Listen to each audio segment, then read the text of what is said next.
regarding tithes from prophets and the Old Testament concept of tithing, as they did in the fashion of the old time preachers. When they couldn't read well, they would have a reader and they would say, "Read."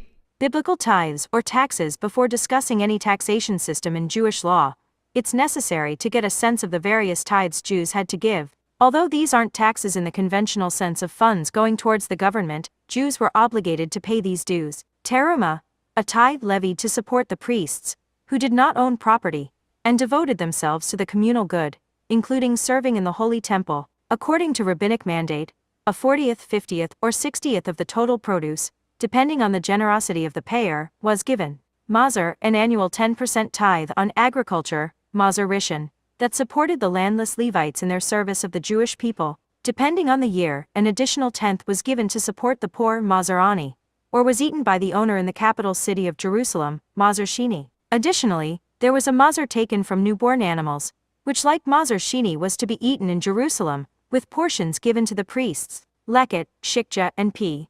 Portions of the harvest that were left for the poor. Leket and Shikja refer to stalks that fell during reaping, or sheaves that were forgotten in the field after harvest. Additionally, a corner of the field, P, was left untouched by the owner for the poor to harvest for themselves. Machatzit Hashekel, an annual donation of a half shekel that every Jewish man over the age of 20 was required to give to the temple coffers. This was used primarily for communal offerings, but was also used for many communal needs, such as maintaining the temple and salaries for judges. Additionally, all Jews had to contribute to the building of the temple, which could be a one-time donation. Thank you for that reading, my sister. We have just listened to the breakdown of the history of tithing as it relates to the Jewish nation. We must go by them because they are the pioneers for the concept. You will note with me that it was a very thorough system that dealt with the needs on every level, which included both the crop and cash, which was the half shekel. You notice that it was intentionally designed to make sure that the priests could wait on ministry for God's people. It also referenced the fact that the poor were met and that even the person taking the harvest from his field was not allowed to pick up what he had dropped or what had fallen off. It should stay there, and that a part of his field was also left for the strangers to come and get their own personal harvest to provide for their needs. You will note that every male child 20 years above had to give a half a shekel. Now, a half a shekel by today's standards is anywhere between $50 and $75. Let's take the lowest, $50. And just imagine at least 1 million men above 20, and there were more than that. What do you come up with? $50 million. Then they had to give to the annual building fund at least once in their lives. So money was very much a part of this system. Now, what was this about? We must remain focused on the fact that God created a religious group within the world and had to make sure that they could self-sustain. So they had priests that were responsible to help maintain that very spiritual economy. In the New Testament, it's the same. The only difference is we have not regulated it the way they're regulating it. However, the components are all there: feeding the needy, taking care of those who are in charge, bringing in your increase.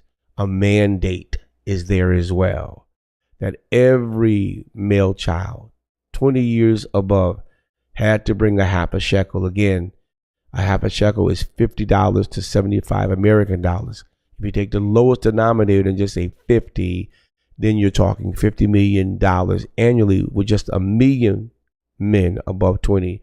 And they had way more than that. They came out 6 million strong out of Egypt. So by the time you get to this place, they have certainly grown even more. Even if we split it in half and just say, it was 3 million men and 3 million women, you're still looking at a lot of money at $50 times 3 million people. That's a lot. So they were mandated to give, and they did. So the tithing is a mandate. The tithing covers everything. In the New Testament, we then must reframe it to work in our environment, but it must include those ideas. You don't pull it away and tell the preacher he has to work. And many people say, well, Paul worked. Yeah, he worked because he chose to work. But he also said, But it's no big thing that if we sow to you spiritual, that we reap your carnal. And he wasn't talking crop.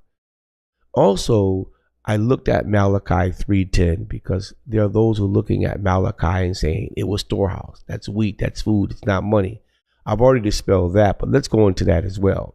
This PDF has 3 versions of Malachi 3:10. The first one is the King James Version that we're all familiar with.